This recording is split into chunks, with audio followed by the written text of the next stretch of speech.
હસવામાં મોજમાં રહેવામાં કેટલી તાકાત છે. આ નરેન્દ્રભાઈ મોદી મોજમાં હતા તો પીએમ બન્યા ને. આ મનમોહનસિંહ મોજ ન કરીએ કે નીકળી ગયા કે નહીં? આ લ્યો ને દાખલો આપું તમને, લ્યો ને ભાઈ, આમ જ કરવા માંડ્યા હતા ગયા લ્યો. નકર તો એની દાઢી કઈ નાની નહોતી, આપણાની તો ઝીણી ઝીણી જ હતી. અને એક વાત નક્કી છે, જ્યારે જ્યારે કઈ પરિસ્થિતિ ખરાબ બનવાની હોય ને ત્યારે કોઈક ગુજરાતમાંથી જ જાગ્યો છે. ગરવી ગુજરાત, ગરવી ગુજરાત 100% ભારત વર્ષના આપણે એ ગૌરવ લઈ શકીએ.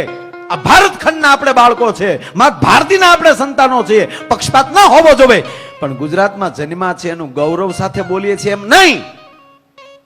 કોઈ પણ સ્ત્રી હોય એ કોકની દીકરી હોઈ શકે, કોકની બેન હોઈ શકે, કોઈની પત્ની હોઈ શકે, પણ માં ક્યારે હોય કે જ્યારે બાળકને જન્મ આપે ને પછી જ માં બની શકે છે, ત્યારે જ શબ્દ માં વપરાય છે.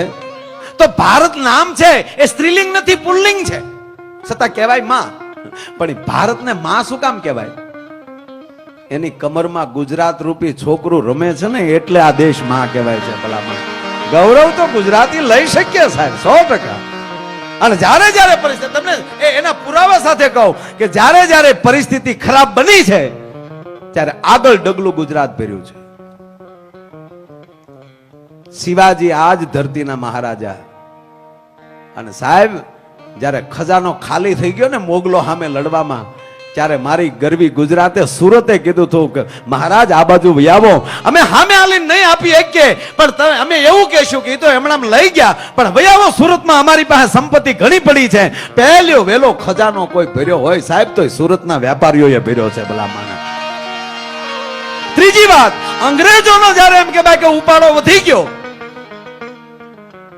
અને આ દેશમાં જ્યારે અંગ્રેજોને હાકી કાઢવાની વાત જ્યારે આવી, ત્યારે પહેલી વહેલી લાકડી લોહીને કોઈ ઉભો છો હોય તો પોરબંદરનો વાણિયો ભલામણા મહાત્મા ગાંધી ઉભો થયો છે સાહેબ. ઈ જ આપણો સરદાર પટેલ એમ કે ભાઈ ગુજરાતમાં લઈ ઉભો થયો છે, લોખંડી પુરુષ સરદાર વલ્લભભાઈ પટેલ ને મહાત્મા ગાંધી. અને ઈ બે જ્યારે એમ કે ભાઈ કે આખા ભારત વર્ષમાં આટા મારતા હતા સુનિલભાઈ, ત્યારે ભારત વર્ષના એક પણ રજવાડું આગળ નહોતું હાલ્યું. તેથી ગુજરાતનો 18 પાદરનો ધણી ભાવનગરના કૃષ્ણકુમાર સિંહજીએ કીધું હતું કે આલ્યો 1800 પાદર હું પેલા આપું છું જો આ દેશને આઝાદી મળતી હોય તો. ભલા માના. જ્યારે પરિસ્થિતિ એવી બની છે ત્યારે કોઈ ગુજરાતી જાગ્યો. અરે છોડો ઉદ્યોગો ભાંગી પડ્યા ત્યારે પહેલો વેલો કોઈ એવો ઉદ્યોગપતિ માથું કાઢ્યું હોય તો સાહેબ આપણો કુકસવાડાનો ધીરુભાઈ અંબાણી. ભલા માણા કે જો એ જોઈ કે અરે માણાને ડોકમાં ઘરેણા ઘટવા મળ્યા. કોઈ એવો હોની જાગ્યો હોય તો ત્રિભુવન ભીમજી ડાઠાનો ગુજરાતી. ભલા માણા. અરે મુંબઈમાં દૂધ મળ્યું ઓછું થવા તબેલા ખેંચ્યા તો અબ્દુલભાઈ ખોજો ડાઠાનો નીકળ્યો. ભલા માણા દાદામાં દાદી ફેવું એમ. અને સાહેબ માણસ પાસેલી શાસ્ત્ર મળ્યું ખૂટવા, જ્ઞાન મળ્યું ખૂટવા. સંતો ઘણા હતા, મઠિયું બાંધીને બેઠા હતા, આશ્રમો બાંધીને બેઠા હતા, પણ હાલતી ચાલતી એમ કહેવાય સંસ્કારની યુનિવર્સિટી કોણ? ત્યારે પણ બે ગુજરાતી ઉભા થયા, એક ડોંગરેજી બાપા ને બીજા પૂજ્ય મોરારી બાપુ, ત્રીજા રમેશભાઈ ઓઝા. ત્રણ ગુજરાતી. ભલા માણા તમારું શું ઘટે એ તો વિચાર કરો તમે. અને આજ દેશ જાણે હલબલી ગયો તો ડોલર મીડા માથું કાઢવા અને વડાપ્રધાનના મોઢા મીડા હિવાવા.